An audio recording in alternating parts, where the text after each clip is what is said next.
What's up? This video I'm gonna be showing you my new lighter, a Zippo lighter. It says don't ask to borrow this fucking lighter. Yeah, I got it at the Natick Mall. It's got no fluid in it yet. My dad's gonna buy me some fluid. Yeah, cost $8.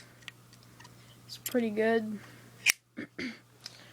And yeah, a lot of my friends that like lighters are gonna be jealous because they only have crappy Bic CVS lighters.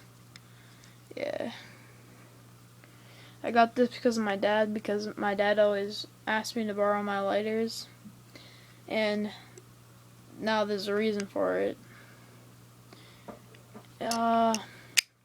Yeah, alright, that was that video. Alright, peace.